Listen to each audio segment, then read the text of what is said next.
जय श्री कृष्ण, जय श्री हरि। आज म श्री हरिवंश पुराणको 56औं दिनमा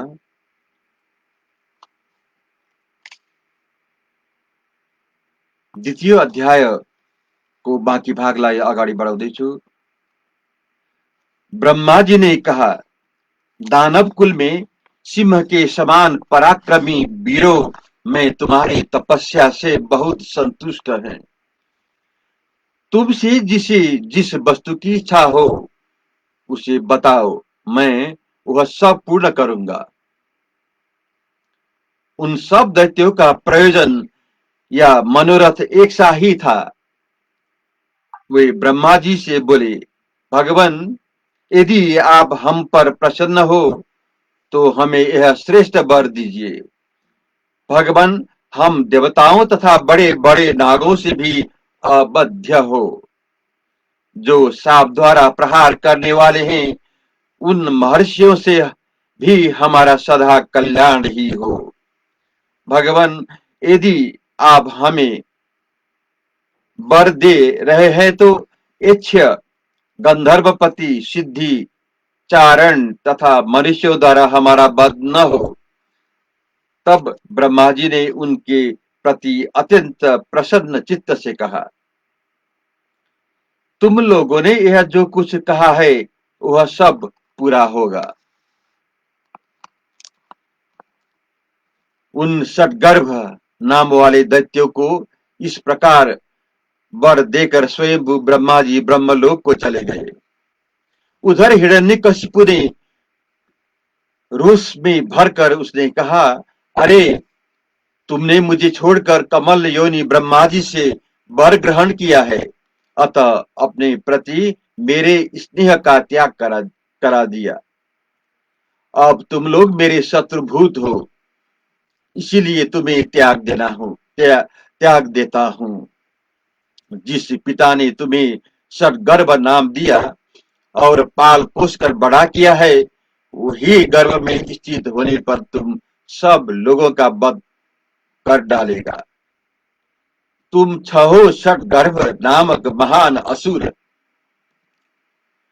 देव देवकी के गर्भ में स्थित हो जाओगे।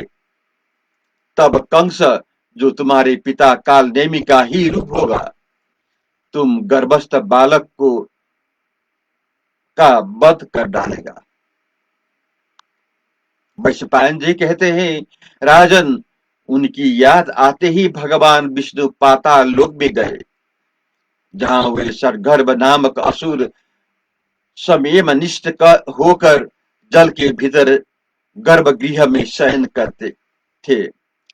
उन्होंने देखा, सब सटगर्भ नामक दैत्य काल रूपिणी निंद्रा से तिरोहित होकर जल के भीतर गर्भगृह में सो रहे हैं।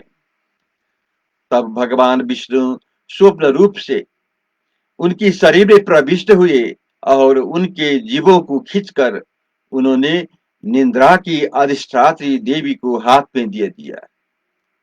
तत्पश्चात सत्य पराक्रमी भगवान विष्णु उस निंद्रा से बोले, निंद्रे, तुम मेरी प्रेरणा से इन जीवों को लेकर देवकी के घर के निकट जाओ।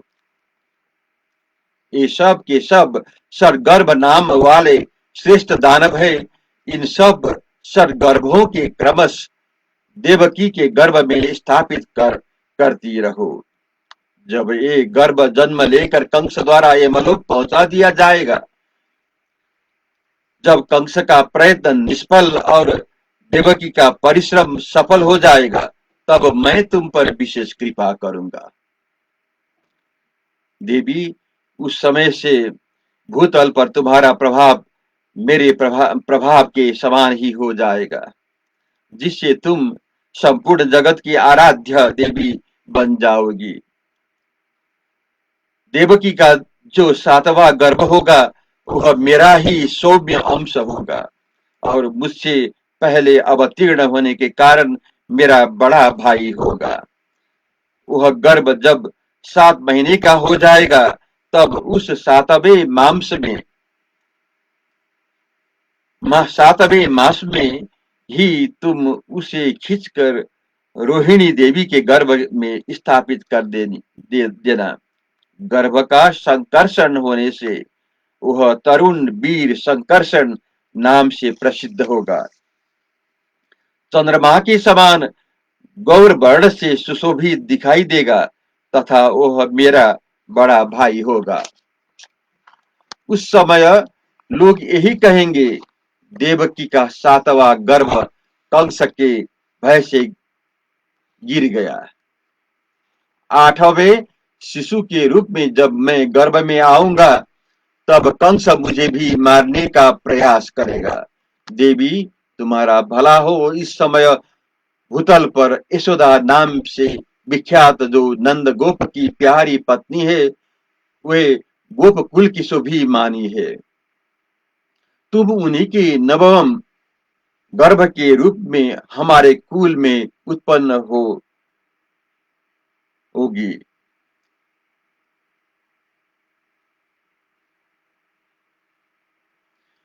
भाद्रपद कृष्ण पक्ष की नवमी तिथि ही तुम्हारा जन्म होगा। जब रात्रि युवा अवस्था में स्थित होगी, उस आधी रात की समय अभिजीत मुहूर्त में योग में मैं सुख पूर्वक गर्भवास का त्याग करूंगा, अर्थात माता के उदर से बाहर निकल आऊंगा। हम दोनों भाई बहन गर्भ के 8वें महीने में जन्म लेंगे। फिर कंस के भावी विनाश का कारण प्राप्त होने पर हम दोनों साथ ही गर्भव्यस्त गर्भ गर्भव्यत्यास को प्राप्त होंगे, बदल दिए जाएंगे। देवी मैं तो यशोदा माता के पास पहुंच जाऊंगा और तुम देवकी का आश्रय लेना। हम दोनों के परिवर्तित संयोग के विषय में कंस मूल भाव को ही प्राप्त हो, वह इस अदला बदली के रहस्य के अनभिज्ञ ही रहेंगे। तदंतर कंस तुम्हारे पैर पकड़कर तुम्हें शिला पर पटक देगा, परंतु तुम उसके हाथ से निकलकर आकाश में शाश्वत स्थान प्राप्त कर लेगी। तुम्हारी अंग कांति मेरी ही छवि के समान श्याम होगी, परंतु मुख भैया संकर्षण के समान गौर होगा। तुम आकाश में मेरी ही भुजाओं के समान दोनों और दो दो रिष्ट पुष्ट विशाल बाहें धारण करेगी। 4 भुजाओं में 3 शिखाओं में से युक्त शूल त्रिशूल, सोने की मूठ लगी हुई तलवार, मधु से भरा हुआ पात्र तथा अत्यंत निर्मल कमल धारण करके सुशोभित होगी। तुम्हारे श्री अंग में नीले रंग की रेशमी साड़ी शोभा पाएगी और तुम रेशमी पीतांबर की चादर उड़े रहोगी। तुम्हारे वक्ष स्थल में चंद्रमा की किरणों के समान प्रकाशमान श्वेत हर शोभा दे रहा होगा। दिव्य कुंडलों से मंडित कर्ण युग तुम्हें विभूषित करेंगे और चंद्रमा की भी शोभा को छीन लेने वाले अपने मनोरम मुख से तुम अत्यंत शोभायमान होगी। तुम्हारे मस्तक पर विचित्र मुकुट और शोभाशाली केश बंधन फहते होंगे। भुजंगों की सी आभा वाली अपनी भयानक भुजाओं से तुम दसों दिशा की ओर शोभा बढ़ाओगी। मोर पंख से विभूषित ऊंचे ध्वजा तथा मयूर पिच्छ के ही बने हुए प्रकाशमान अंगत भुजबंद से तुम प्रकाशित होगी। भयंकर भूत गणों से धीर कर मेरी आज्ञा के अधीन रहती हुई तुम सदा कुमारी रहने का व्रत लेकर स्वर्ग लोक को चली जाओगी। वहां देवताओं सहित सहस्र नेत्रधारी इंद्र मेरे आज्ञा के अनुसार सब कार्यों का संपादन करने का कारण अथवा मेरी बताई हुई पद्धति के अनुसार तुम्हारा दिव्य विधि से अभिषेक करेंगे। वही इंद्र अपनी बहन बनाने के लिए तुम्हें सादर ग्रहण करेंगे। उसी के गोत्र में संबंध होने के कारण तुम कौशिकी नाम से प्रसिद्ध होगी। हे देवराज, इंद्र पर्वतों में श्रेष्ठ विद्यागिरी पर तुम्हें शाश्वत स्थान प्राप्त करेंगे। तत्पश्चात तुम अपने सहस्रों स्थानों द्वारा सारा पृथ्वी को सुशोभित करेगी। महाभागो, तुम इच्छानुसार इस रूप धारण करने वाली और वरदायिनी होकर तीनों लोक में विचरेगी तथा तुमसे की हुई उपयाचना मोमनीति अवश्य सफल होगी।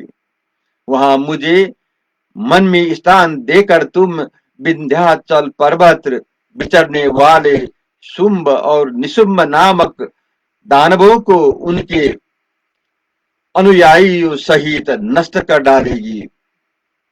वहां तुम्हें मधु युक्त एवं मांस रहित बलि उपहार सामग्री प्रिय होगी और सब लोग बारंबार तुम्हारे तीर्थ की यात्रा करके नवमी तिथि को पशु पूजन कर्म के साथ तुम्हें पूजा देंगे, जिसे तुम प्रसन्नता पूर्वक ग्रहण करोगी। मेरे प्रभाव को जानने वाले जो मनुष्य तुम्हें प्रणाम करेंगे, उनके लिए पुत्र अथवा धन आदि कोई भी वस्तु दुर्लभ नहीं होगी। कोई दुर्गम स्थान में फंस जाए, महासागर में डूबने लगे अथवा लुटेरों या डाकुओं के द्वारा कैद कर लिए जाए, उन सभी संकटग्रस्त मनुष्यों के लिए तुम सबसे बड़ा सहारा होगे। सुबह जो लोग भक्ति पूर्वक इस आगे बताए जाने वाले स्तोत्र को तुम्हारी स्तुति करेंगे, उनके लिए न तो मैं अदृश्य रहूंगा और न वे ही मेरी दृष्टि से ओझल रहेंगे। जय श्री कृष्ण, जय श्री हरि। अब मैं आर्य की स्तुति इस तृतीय अध्याय में प्रस्तुत करने जा रहा हूं। इसमें हम आर्य की स्तुति के वर्णन सुनेंगे। वैशंपायन जी कहते हैं, जन्मेजय, पूर्व काल में जैसा ऋषियों ने बताया है उसके अनुसार मैं आर्या देवी की स्तुति का वर्णन करता हूँ। मैं तीनों लोगों की अधीश्वरी नारायणी देवी को नमस्कार करता हूँ। देवी, तुम्हें सिद्धि, धृति, कृति, कीर्ति, श्री, विद्या, सनति, मति, संध्या, रात्रि, प्रभा, निंद्रा और कालरात्रि हो। आर्या कात्यायनी देवी, कौशिकी ब्रह्मचारिणी, सिद्धसेन कुमार कार्तिकेय की जननी, उग्रचारिणी तथा महान बल से संपन्न हो। जया, विजया, पुष्टि, तुष्टि, क्षमा, दया एवं की ज्येष्ठ बहन तथा नीले रंग की रेशमी साड़ी पहनने वाली हो। तुम्हारे बहुत से रूप है, इसीलिए तुम बहुरूपा हो। विकराल रूप धारण करने के कारण तुम विरूपा हो। अनेक प्रकार की विधियों को आचरण में लाने वाली हो। तीन होने के कारण तुम्हारे नेत्र विरूप प्रतीत होते हैं, इसलिए तुम विरूपाक्षी हो। तुम्हारे नेत्र बड़े बड़े हैं, इस कारण विशालाक्षी हो। तुम सदा अपने भक्तों की रक्षा करने वाली हो। महादेवी, पर्वतों के घोर शिखरों पर, नदियों में, गुफाओं में तथा वनों और उपवनों में तुम्हारा निवास है। शबरों, बर्बरों और पुलिंदों ने भी तुम्हारा अच्छी तरह से पूजन किया है। तुम मोर पंख की ध्वजा से सुशोभित हो और क्रमश सभी लोकों में विचरती रहती हो। मुर्गे, बकरे, भेड़, सिंह तथा व्याघ्र आदि पशु पंछी तुम्हें सदा घेर रहते हैं। तुम्हारे पास घंटा की ध्वनि अधिक होती है। तुम विंध्यवासिनी नाम से विख्यात हो। देवी, तुम त्रिशूल और पट्टीस धारण करने वाली हो। तुम्हारी पाता का पर सूर्य और चंद्र के चिन्ह है। तुम प्रत्येक मास के कृष्ण पक्ष की नवमी और शुक्ल पक्ष की एकादशी हो। बलदेव जी की बहनी हो। रात्रि तुम्हारा स्वरूप है। कलह तुम्हें प्रिय लगता है। तुम संपूर्ण भूतों का अब आवास स्थान मृत्यु तथा परम गति हो। तुम नंद गोप की पुत्री, देवताओं को विजय दिलाने वाली और वस्त्र धारिणी, सुभाषिनी, रौद्री, संध्या काल में विचरने वाली और रात्रि हो। तुम्हारे केस बिखरे हुए, तुम्ही प्राणियों की मृत्यु हो। मधु मधु से युक्त और मांस से रहित बलि तुम्हें प्रिय है। तुम ही लक्ष्मी हो तथा तुम ही दानव का वध करने के लिए अलक्ष्मी बन जाती हो। तुम ही सावित्री, देवता, अदिति तथा समस्त भूतों की जननी हो। कन्याओं का ब्रह्मचर्य तुम ही हो और विवाहिता युवतियों का सौभाग्य भी तुम ही हो। जय श्री कृष्ण। जय श्री हरि।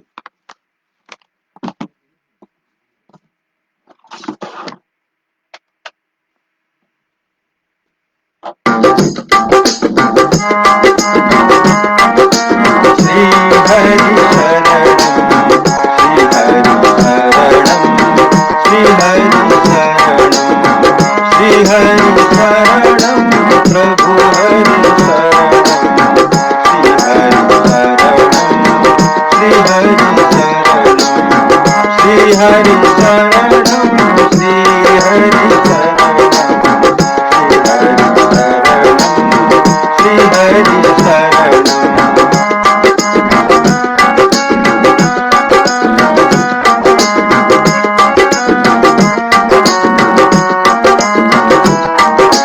श्री हरि शरणम, प्रभु हरि शरणम, श्री हरि शरणम, श्री हरि शरणम, श्री हरि शरणम, प्रभु हरि शरणम,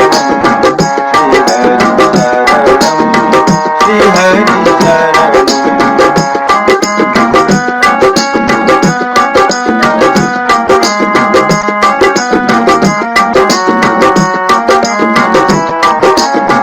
श्री हरि शरणम, प्रभु हरि शरणम, श्री हरि शरणम, श्री हरि शरणम, श्री कृष्ण गोविंद हरे मुरारी, हे नाथ नारायण वासुदेव,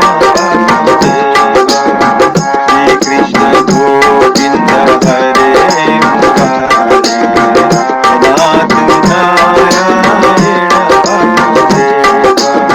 एकमात्र स्वामी सखा हमारे, एकमात्र स्वामी सखा हमारे,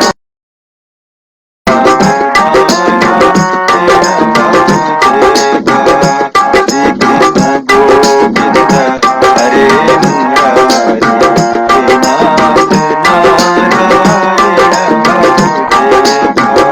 श्री कृष्ण गोविंद हरे मुरारी, हे नाथ नारायण वासुदेव।